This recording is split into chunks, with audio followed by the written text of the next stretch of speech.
أعوذ بالله من الشيطان الرجيم. بسم الله الرحمن الرحيم وبه نستعين إنه خير ناصر ومعين وصلى الله على سيدنا محمد وآله الطيبين الطاهرين المعصومين الذين أذهب الله عنهم رجسا وطهرهم تطهيرا. اللهم صل على محمد وآل محمد وأجل فرجهم. السلام عليكم جميعا warahmatullahi wabarakatuh.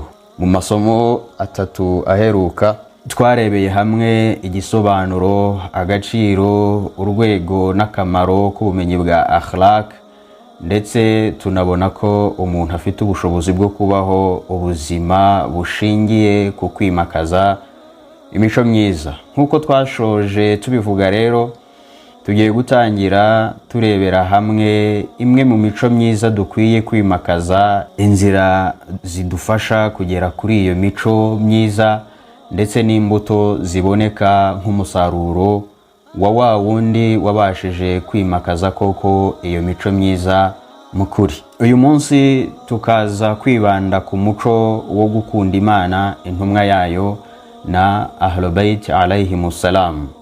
Nk'uko bigaragara mu mirongo ya Qur'an ndetse na riwaya zitandukanye, umwe mu mico myiza Allah ategereje ku bayisilamu nuko bakwiye kuba bakunda Allah n'intumwa ye kurenza uko baba bakunda ababyeyi babo, uko bakunda abana babo, kurenza uko bakunze imitungo yabo n'ibindi.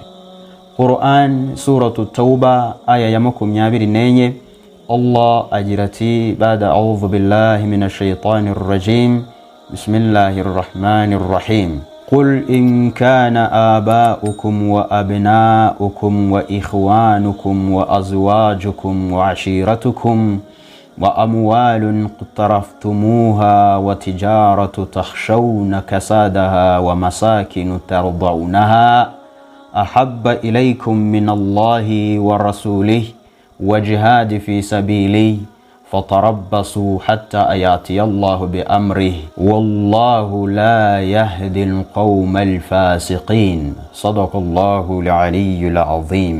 Ngovuguti niba mwumva ababyeyi banyu, abana banyu, abavandimwe banyu, abo mwashakanye, imiryango yanyu, imitungo mwahashye, ibicuruzwa mutinya ko bihomba, ndetse n'amazu mwishimiye ari byo mukunze kurusha Allah n'intumwa ye, ndetse no guharanira inzira ya Allah, ngaho nimutegereze ibihano, kandi Allah ntayobora abantu bigometse. Naho mu yindi aya Allah agira ati: bismillahir rahmanir rahim, wa minan nasi man yattakhidh min dunillahi andada yuhibbunahum kahubbillah walladhina amanu ashaddu hubban lillah.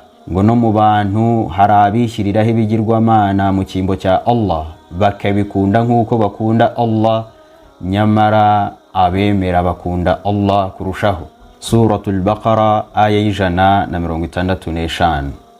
Icyakoze nubwo bimeze bityo, urukundo abemera bafitiye Allah ntabwo ari urukundo rw'icyerekezo kimwe, ahubwo Allah nawe akunda abemera babandi bamukunda, nk'uko bigaragazwa na aya ya 54 muri suratul Maida, aho Allah subhanahu wa ta'ala agira ati: ba'da a'udhu billahi minash shaitanir rajim, ya ayyuhalladhina amanu ma yartadda minkum an dinihi fasawfa ya'ti Allahu biqaumin yuhibbuhum wa yuhibbunahu adhillati 'alal mu'minin أعزة على الكافرين يجاهدون في سبيل الله ولا يخافون لومة لائم ذلك فضل الله يؤتيه من يشاء والله واسع عليم. ngo yemwe abemeye muri mwe uzava mu idini ye amenye ko Allah azazana abandi bantu akunda kandi nabo bakamukunda,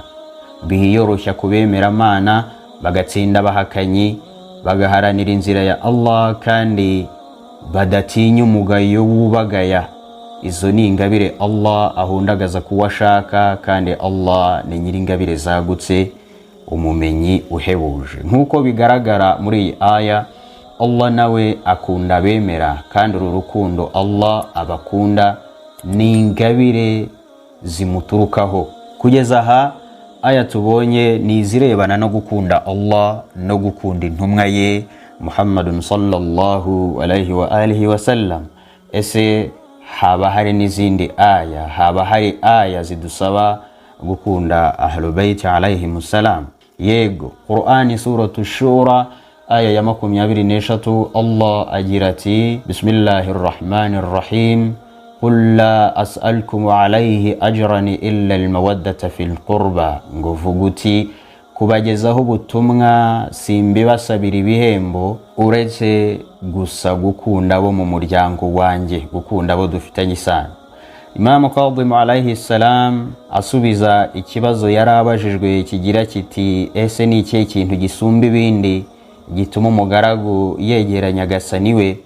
Yaravuze ati gukurikira Allah, gukurikira intumwa ya Allah, gukunda Allah no gukunda intumwa ye. Soma Mustadrak al-Wasail cya Mirza Hussein Nuri muzingo wa 11 ipaji ya 258. Mu yindi hadithi kandi ngo Jabir ibn Abdullah Ansari yajyaga azenguruka mu nzira z'i Madina avuga ati umwiza mu bantu ni Ali alayhi salam, kandi na wa wundi umwanga ntamwemere n'umuhakanyi. Ati yemwe ba Ansar, abana banyu ni mubahe uburere mugendeye ku rukundo rwa Ali alayhi salam. Soma Man la yahdarhu al-faqih cya Jafar Muhammad Saduq umuzingo wa 3 ipaji ya 493. Mu yindi riwaya nanone intumwa y'Imana Muhammadun sallallahu alaihi wa alihi wa sallam yaravuze iti gukunda Ali ibn Abi Talib alayhi salam byigizayo ibikorwa bibi nkuko umuriro ugenza inkwi. Soma Biharul Anwar cya Muhammad Majlisi umuzingo wa 27 ipaje y'136.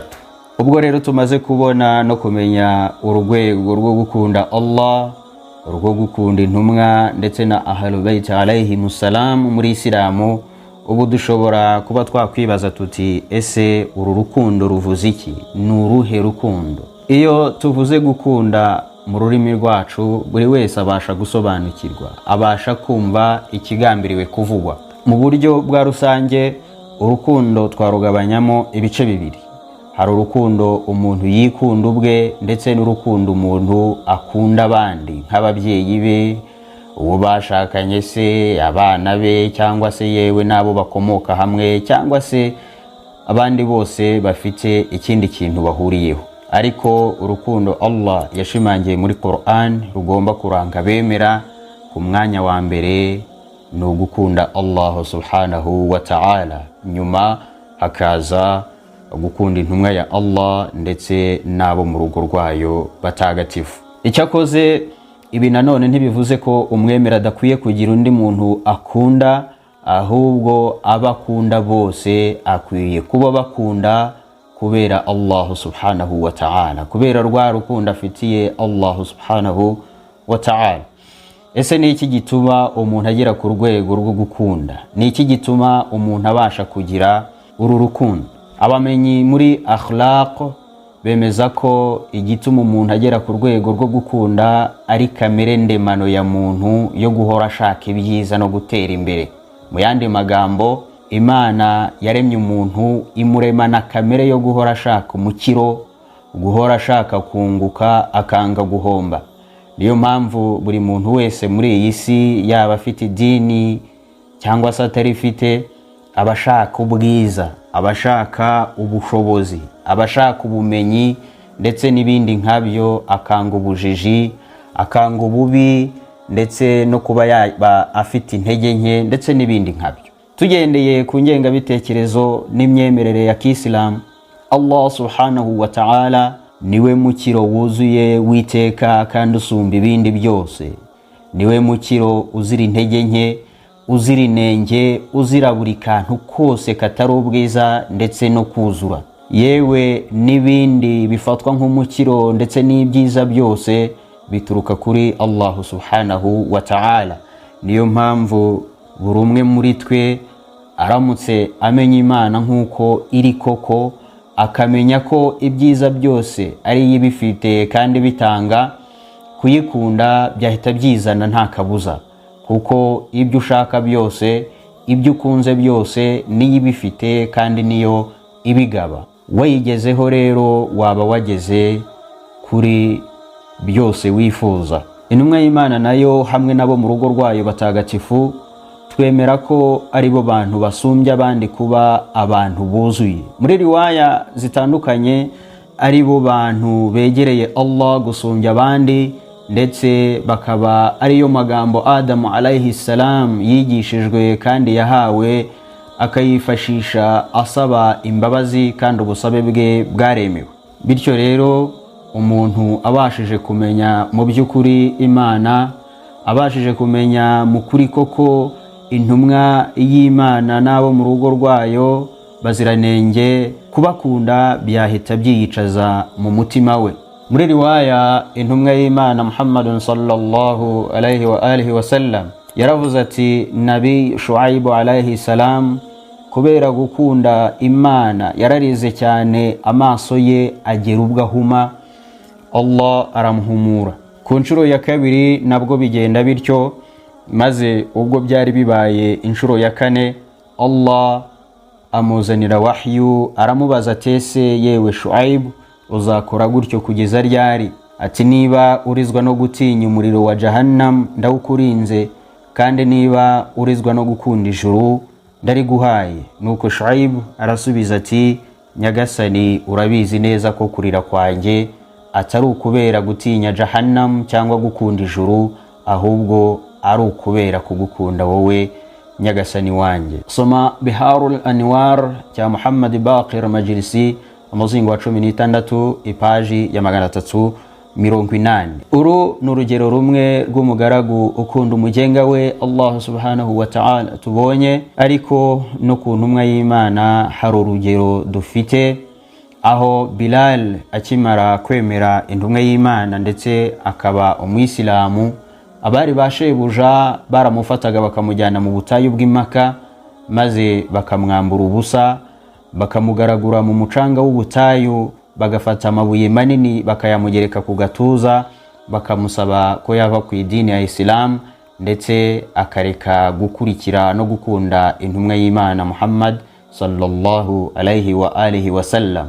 Ariko uko barushagaho kumubabaza no kumukorera iyicarubozo, niko Bilal yarushagaho gukunda intumwa y'Imana. Ese ni izihe mbuto umuntu asarura mu gukunda Allah?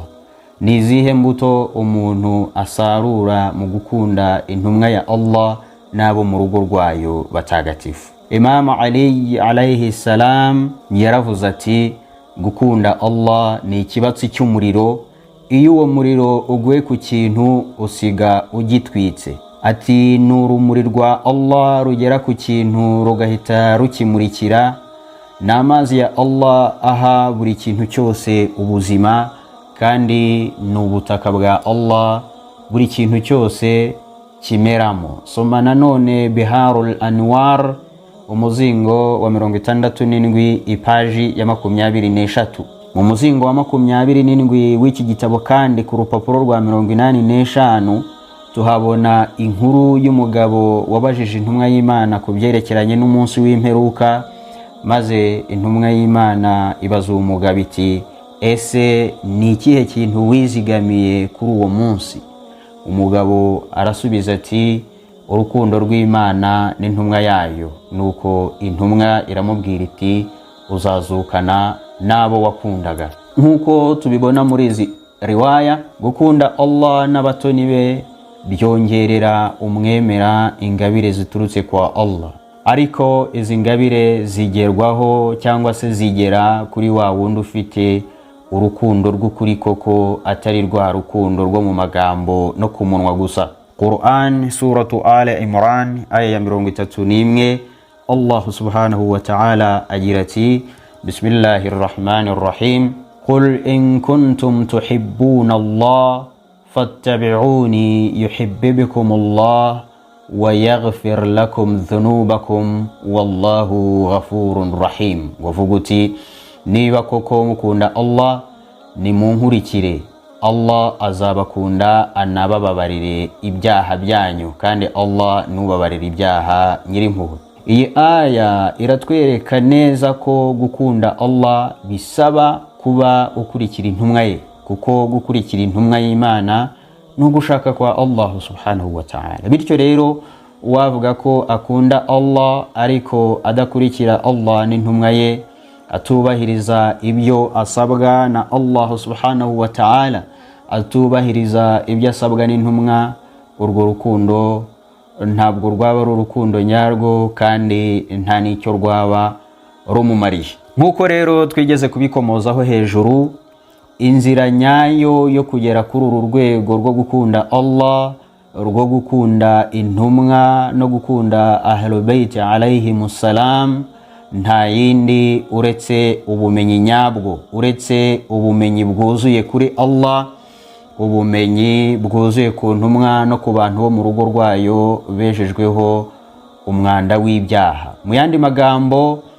bidusaba kubanza kwiga tukagira ubumenyi buhagije ku Mana n'intumwa yayo, noneho ubwo bumenyi bukabyutsa ya kamere ndemano iturimo yo gukunda ibyiza n'umukiro. Hanyuma twamenya umukiro usumba iyindi, twamenya ufite kandi utanga ibyiza byose twifuza, ndetse n'ababandi bamwegereye, nta kabuza urwo rukundo ruziyicaza mu mitima yacu. Wa akhiru da'wana anil hamdulillahi rabbil alamin. Wassalamu alaykum wa rahmatullahi wa barakatuh.